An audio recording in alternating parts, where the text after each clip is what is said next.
Hi, this is Johnny Parker and welcome to Allotment.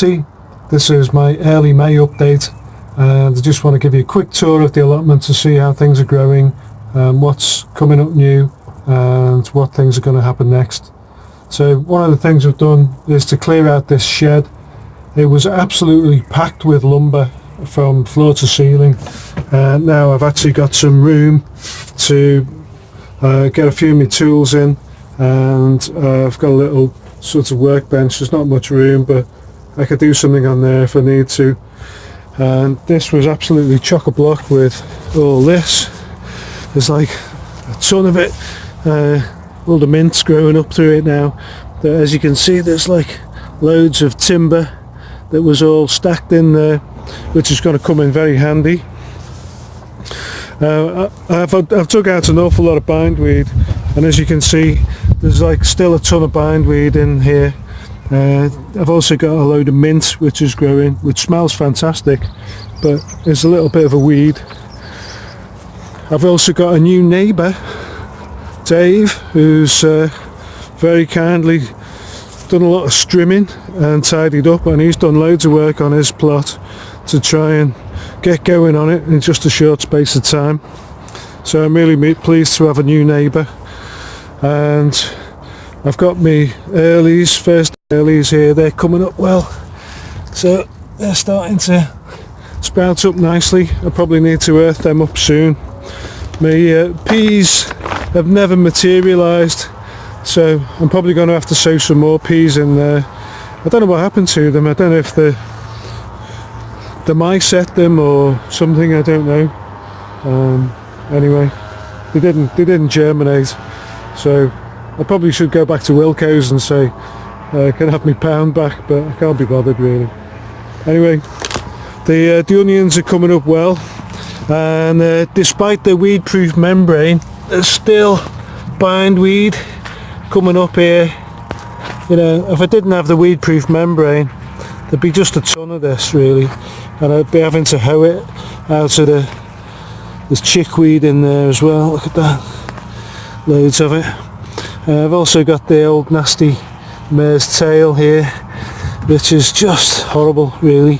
Fortunately I don't have too much of it on this plot, so I'm just going to have to keep hoiking it out and hope that eventually some of it's going to die back and get weaker.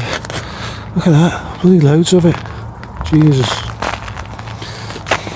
So anyway, I'll pull a bit more of that out as we go along. My broad beans are getting on well. They're sort of starting to put on a bit of speed now. I did have a major sort of rethink about the membrane and cutting holes in it. As you can see, a lot of it's frayed, so I'm going to show you what I did about that. My rhubarb's not looking that healthy, but then these were mostly from huge big crowns which are sliced up with the spade, so it's probably going to take them a good year or so to get themselves settled into growing back. My raspberries are starting to come up. I've got another video somewhere that I need to put up, show you how I hacked them down very cruelly.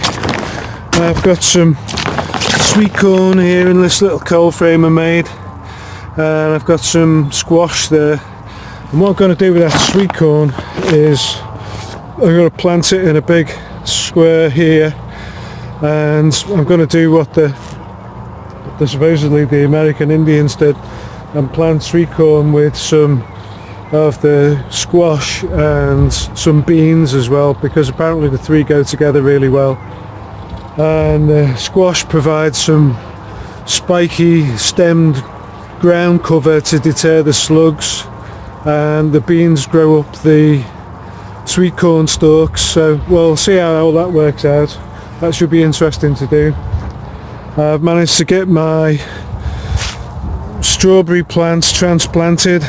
I'll put them in the membrane, and this is what I've done with the membrane. I've got some, you can see easy here, is I put some gaffer tape on the membrane and then cut across the gaffer tape and that stopped it from fraying, although it's turned up a little bit the edges, so I'm not too sure how well it's going to stick in the long term, but certainly in the short term it stopped it fraying. Because the strawberries are going to be in here for a while, I think that's probably a little bit of extra effort that's going to be worth it. I've planted up some cauliflowers here. I've never grown collies before, so it'd be interesting to see how they go. You're supposed to give them plenty of manure, and I've got a top dressing of horse manure there, and I've sprinkled some grow more on it as well. Hopefully that's enough, but they're a bit temperamental apparently, and you need to have the right temperatures and feeding and everything for them to form the hearts properly. Otherwise they get a bit misshapen and rubbish probably. So that's a bit of an experiment really, but that's the whole idea, isn't it? I've got my bean poles here, which are just holding up nothing more than spider webs just at the moment. Can't even see that, I don't think. You see it there, the spider web. And it's all sort of, the grass has grown over here, so I'm going to have to dig this grass out and make a pit to put my runner beans up. It's quite a long stretch, so you could have masses of beans growing up here. I don't think we'll ever eat that many beans. The fruit bushes are coming on well, the raspberries and blackberries and black currants, and the apple tree here is looking fairly healthy at the moment.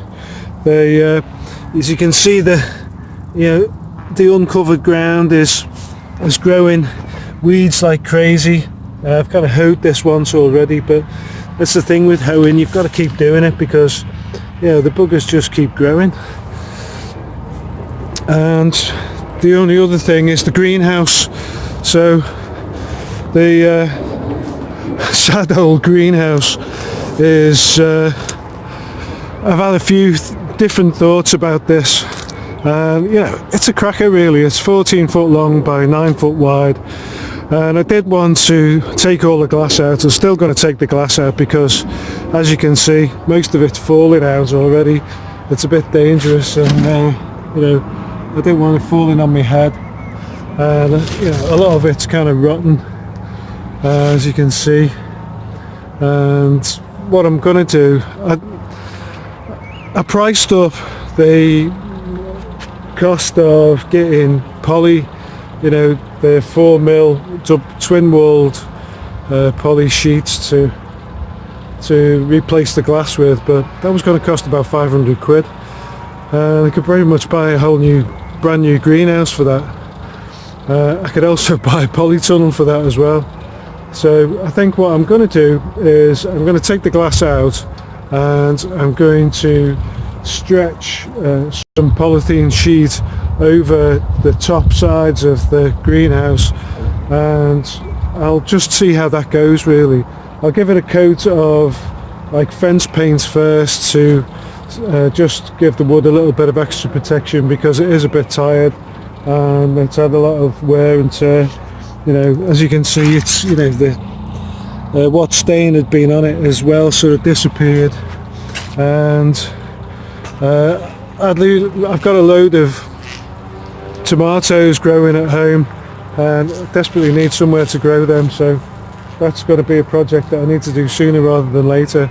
I did want to do it over Easter, but then Easter came and went, and then we had Maybank holiday. I was going to do loads over then, and it just took forever doing these strawberries, so I'm stuck for time really, so I'm just going to do it as best as I can. And if I can just do the tops for now, maybe I'll do the sides later, and try and get something sorted for this growing season, and then come the winter we'll have a little project and see if we can tidy it up a bit better. So anyway, that's the early May update. I'm here on a late Saturday night, and it's the first time it's been sunny and pleasant and warm for what seems like a few weeks now. Easter seems to be a long time ago when it was 24 degrees, but tonight I'm going to see if I can get my sweet corn planted up down here, and try and plant a couple of squashes in amongst it, and then I've got some bean seeds which I'll put in as well. Now we're in May, I can just plant the bean seeds out without having to pot them up first. I've also got some onion sets which I'm going to plant really close together so that I can try and make some pickling onions out of them. Planting them close together should make it more difficult for them to expand and keep them smaller so that they'll be the right size for pickling. So plenty to do as usual, and I hope you enjoyed this. Please like and subscribe and hit the little bell for the updates. This has been Johnny Parker with Allotment Tea. See you next time.